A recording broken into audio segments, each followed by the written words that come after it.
Last year on this channel, I did a video series about the biblical family tree, which primarily focused on the characters from the Hebrew Bible, a book that is used by both Jews and Christians. Well, today I'm going to show you the family tree of Islamic prophets, specifically the 25 prophets that are mentioned by name in the Quran. You'll notice that many of the names on the Islamic tree are pretty much the same as the names on the biblical tree. However, there are a few subtle differences, so as we go through, I'll be pointing these out. In my video about Jesus, I made it clear that I myself am not a Christian, and I therefore approached the topic from a purely academic perspective. Well, since this video is about the Quran, I feel that I should also mention that I myself am not a Muslim, and that therefore, once again, I'll be approaching the topic as an academic, not as a follower of the religion.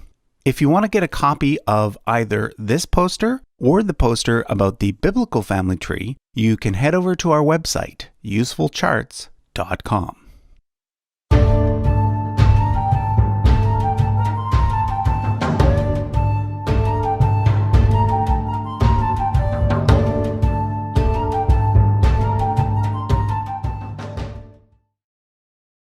So the first thing you'll notice about the Islamic version of the family tree is that it does not include any images of the various people on it.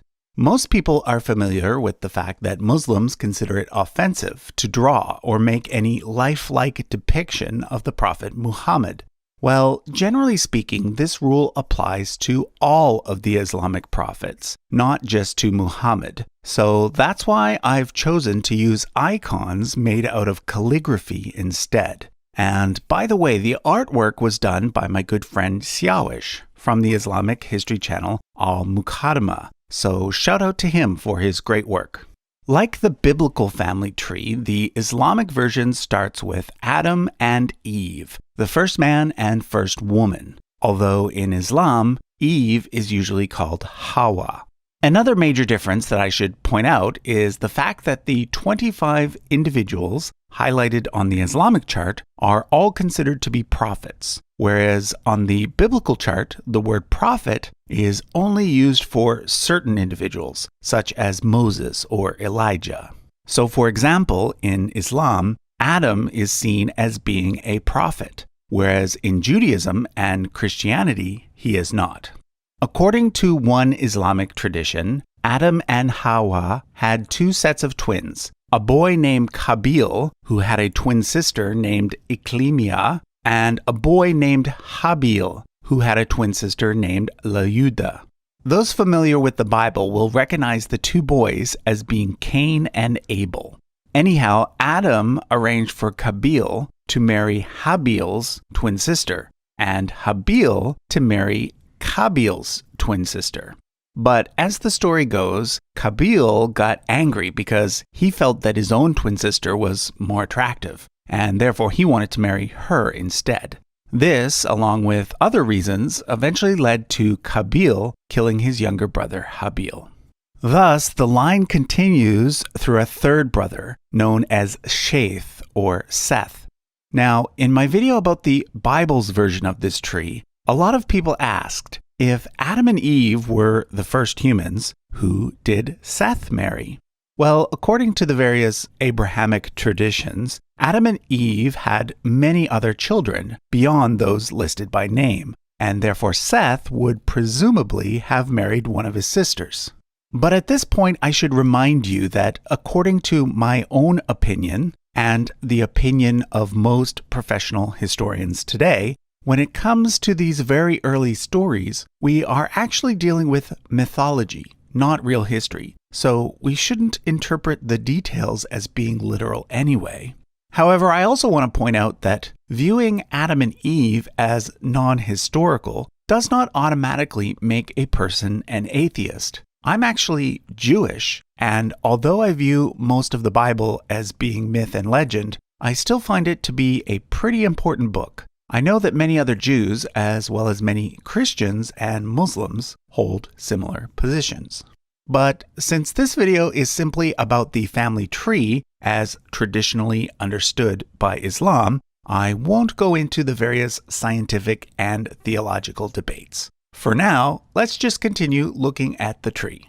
The next major prophet in Islam is Idris, and he's generally seen as being the equivalent of the biblical Enoch. In fact, all of the names from Shaith to Idris, as well as beyond, pretty much match up with the names given in the Hebrew Bible. The spelling, which is based on Arabic, is just a little bit different. According to Islamic tradition, Idris was the first human to use a pen and the first to pursue astronomy and other sciences. He was also the great-grandfather of Nuh, better known in the West as Noah. You'll notice that I made Nuh's box a little bigger, as well as several of the other later boxes, such as Ibrahim's and Musa's. This is because these prophets are known as the Ulul Azmi, or arch-prophets. Ulul Azmi literally means the unwavering ones, and out of the 25, only 5 are given this special designation. Nuh, of course, is best known as being the man who built the ark and who thus survived the Great Flood, along with a few other humans and a bunch of animals. One main difference between the Bible's version and the Quran's version is that in the Quran, Nuh had 4 sons instead of just 3, and that his 4th son drowned in the flood, as well as Nuh's wife, in both cases because they did not believe Noah's message. The next 2 prophets, Hud and Salih, are not characters found in the Hebrew Bible. Hud might correspond to a briefly mentioned descendant of Noah named Eber, but Salih is not mentioned at all. However, in the Quran, there's a story about a tribe in Arabia called the Thamud, who demanded Salih give them a sign from Allah. Now, note that in Arabic, Allah simply means God. It's not a proper name or anything, so I'll be using the 2 terms Allah and God interchangeably. So anyway, in response to the demand, God made a female camel miraculously appear out of a stone and provide them with milk every second day. But eventually the people injured the camel, and for this, their city was destroyed in an earthquake. We now come to the second of the 5 arch-prophets, Ibrahim, better known to Christians and Jews as Abraham. At this point, there's a very important split in the tree, as well as several major differences between the Quranic version of events and the biblical version of events. According to both traditions, Ibrahim had 2 main sons, Ismail and Ishaq, also known as Ishmael and Isaac. Ismail is the ancestor of the Arab people, and therefore of the Prophet Muhammad, whereas Ishaq is the ancestor of Banu Israel, meaning the house of Israel. Islamic tradition has many tales about Ibrahim that are not found in the Bible. For example, there is much more information about Ibrahim's life in Mesopotamia before he traveled to the land of Canaan. One famous story has him being thrown into a large fire for promoting monotheism, and in that story he walks out unharmed. But the most important difference between the Islamic version of Ibrahim's life and the biblical version concerns the sacrifice of his son. In the Bible, Ibrahim is commanded to sacrifice his second-born son, Ishaq, whereas in the Quran, although the name of the son is not given, the person in the sacrifice is generally understood to have been Ibrahim's firstborn son, Ismail. In Islam, both Ismail and Ishaq are considered to have been prophets, as well as Ibrahim's nephew Lut. Lut is the equivalent of the biblical Lot. And in Islam, the story of God destroying the cities of Sodom and Gomorrah pretty much mirrors the biblical story. However, Islamic tradition has a lot more detail about Ismail. According to Muslims, Ibrahim took Ismail to Mecca, where together they built the Kaaba, which today is the most sacred site in Islam. When Muslims pray, they always pray in the direction of the Kaaba, and one of the pillars of Islam is the requirement to make a pilgrimage to the Kaaba at least once in a person's life, if they are able. There's a famous story that occurred just after the Kaaba was built. When Ibrahim was about to leave Ismail with his mother Hagar in Mecca, Hagar asked, "Who will take care of us?" To which Ibrahim replied, "Allah will." After they are left alone, they eventually run out of water, and Hagar runs between two nearby hills, Safa and Marwa, 7 times, searching for water. When she returns to Ismail empty-handed, a miraculous spring suddenly appears, which is now known as the Zamzam well. Today, the pilgrimage to Mecca often includes traveling between the two hills 7 times, like Hagar did, and then a drink from the well. All of the remaining prophets come from the line of Ishaq, with the exception of Shuaib and Muhammad. After Ishaq came his son Yaqub, who is Jacob, and Yusuf, who is Joseph. In the Quran, most of the prophets are mentioned, often in passing here and there throughout the book, as opposed to in just one place. However, Yusuf is unique in that his story is told, well, as a story. The chapter of the Quran that deals with Yusuf is one of the most detailed narratives in the whole book. Generally, the story follows that of the biblical account, with a few extra details. Basically, Yaqub had 12 sons, out of which Yusuf was his favorite. His other brothers were jealous and ended up throwing him in a well, where he ends up being sold as a slave to Egypt, to a man named Al-Aziz, who in the Bible is known as Potiphar. Years later, Al-Aziz's wife becomes infatuated with Yusuf. In Christian tradition, the name of Potiphar's wife is not given, but in Islamic tradition, it is Zuleika.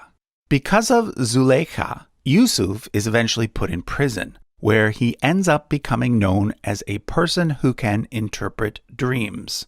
To make a long story short, he ends up correctly interpreting the dreams of the pharaoh, for which he is then made vizier, or prime minister, of the entire country. The next 2 prophets do not come from the line of Yaqub.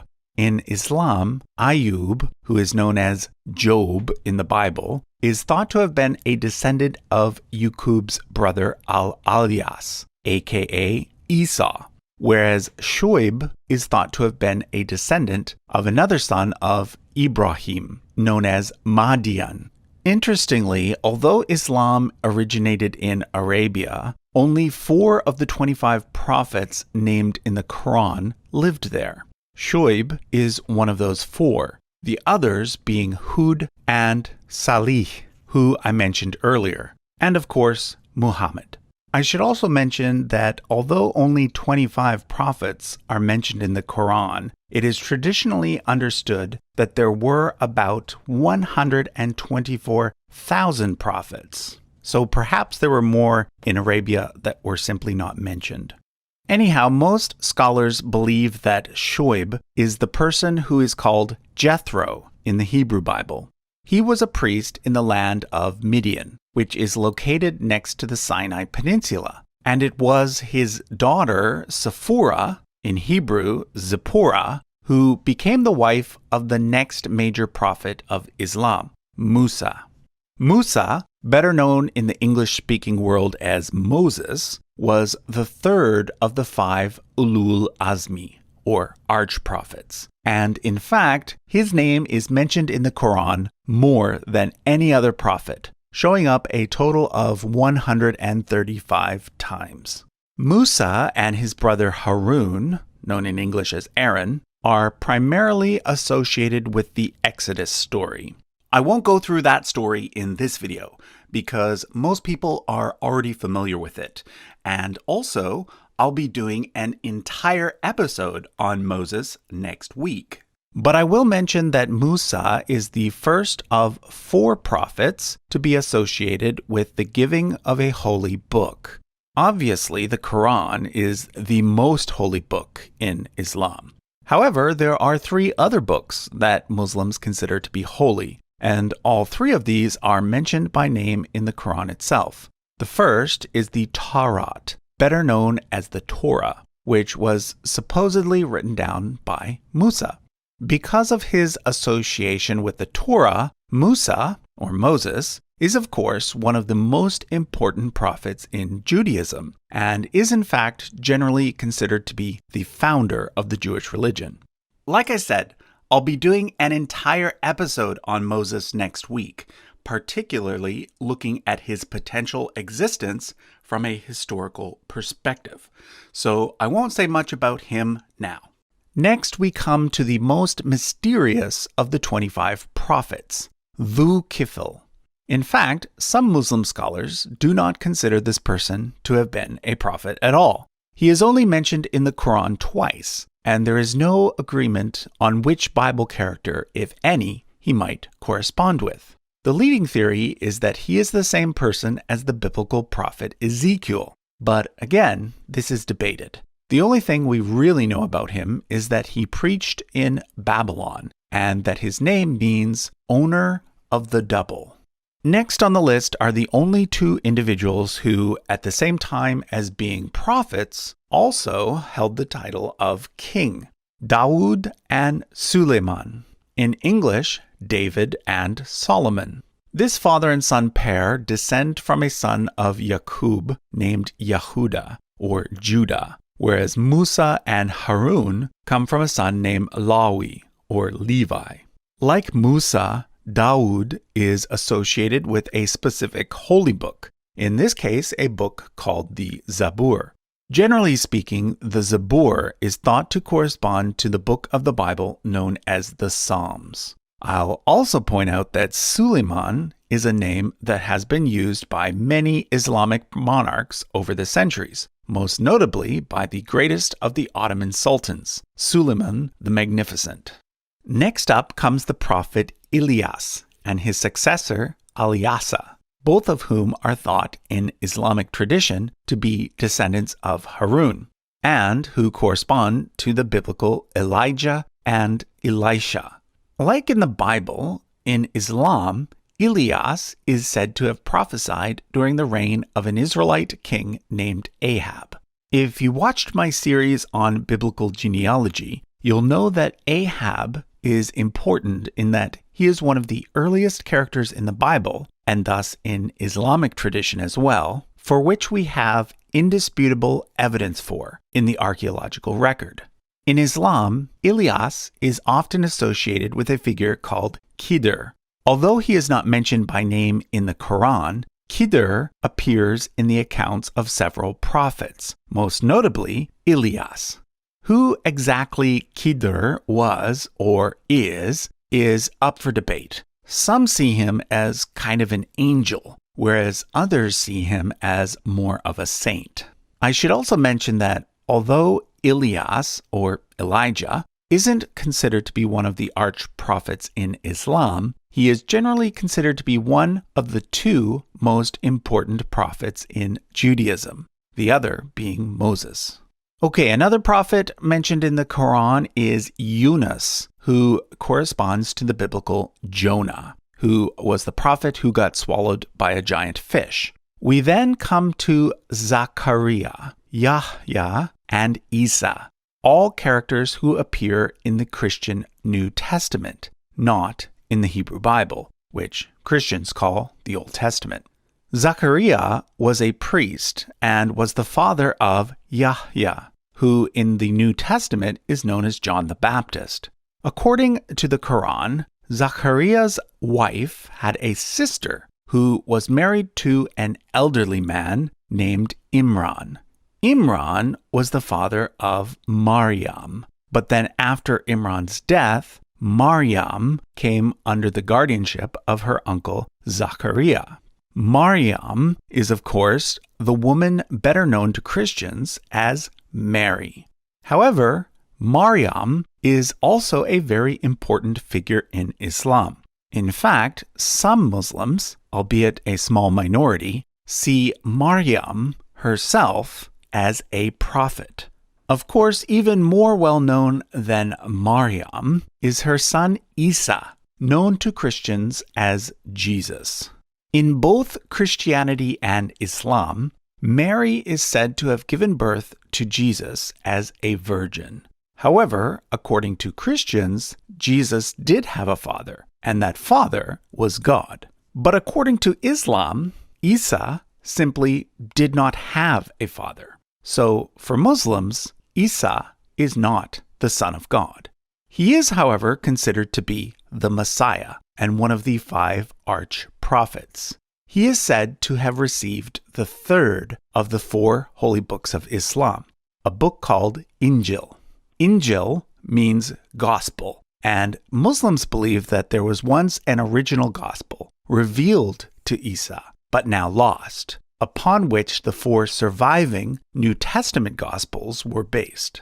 The final thing to note about Isa is that many Muslims, like many Christians, believe in some sort of second coming or return of Jesus, which will occur at the end of history. Okay, we now come to the most important prophet in Islam, the 5th of the 5 Ulul Azmi, the prophet Muhammad. According to Islam, Muhammad was the final prophet and is hence known as the Khatam an-Nabiyyin, which means the seal of the prophets. In other words, after Muhammad, Allah's direct communication with his human servants ended and was sealed off. According to Islam, Allah revealed to Muhammad the final and most important book of all, the Quran. But for Muslims, the Quran is not just a book. It's the literal word of God, and not a single part of it can be changed or even adequately translated into another language. It differs from the Bible in that, whereas the Bible is usually seen as being divinely inspired, Muslims believe that the Quran was not just inspired by God, it was literally dictated, word for word, in classical Arabic by Allah to Muhammad. As I mentioned earlier, Muhammad is said to be a descendant of Ismail. The genealogy is not actually given in the Quran, but there is a well-established tradition that traces his line back to a patrilineal ancestor named Adnan, who in turn was said to have been a descendant of Ismail. From early Islamic tradition, we also have quite a lot of details about the Prophet Muhammad's immediate family. For example, we know the name of his father, his mother, and many of his wives, the first of which was named Khadija. Only 4 of his biological children lived to adulthood, all 4 being daughters that he had with Khadija. However, of these 4 daughters, only one, Fatima, has descendants that are still living today, through her sons Hassan and Hussein. Fatima married Muhammad's first cousin, Ali. According to Shia Muslims, Ali was the legitimate successor of Muhammad, whereas according to Sunni Muslims, Muhammad was first succeeded by his father-in-law Abu Bakr, second by his father-in-law Umar, third by his son-in-law Uthman, and then fourth by Ali. Sunni Muslims consider these 4 men to have been the first 4 caliphs of Islam, and they refer to them as the Rashidun, meaning the rightly guided ones. After the death of Ali, the caliphate was first held by the Umayyad dynasty, the family of Uthman, and then by the Abbasid dynasty. You can see from the chart that these dynasties, note that the Umayyads used the white flag and the Abbasids used the black flag, were both closely related to the Prophet. However, neither were his descendants. For more information on the family tree of Muhammad, as well as of the Umayyad and Abbasid caliphs, you can check out the 2 videos done on this topic by Useful Charts and Al-Muqaddimah. I'll leave a link to those in the description. Finally, remember how I mentioned earlier that I'd be doing a full episode on Moses next week? Well, that video will actually be part of a series that will also include videos by the channels Let's Talk Religion and Al-Muqaddimah. While I, as a Jew, will be talking about the historical evidence for Moses, Let's Talk Religion will be discussing the historical evidence for Jesus, and Al-Muqaddimah will be discussing the historical evidence for Muhammad. So if you're interested in learning more about the history surrounding Islam's final prophet, as well as both Musa and Isa, you'll want to keep an eye out for that. Once again, if you want a copy of this poster, you can head over to our website, usefulcharts.com. Thanks for watching.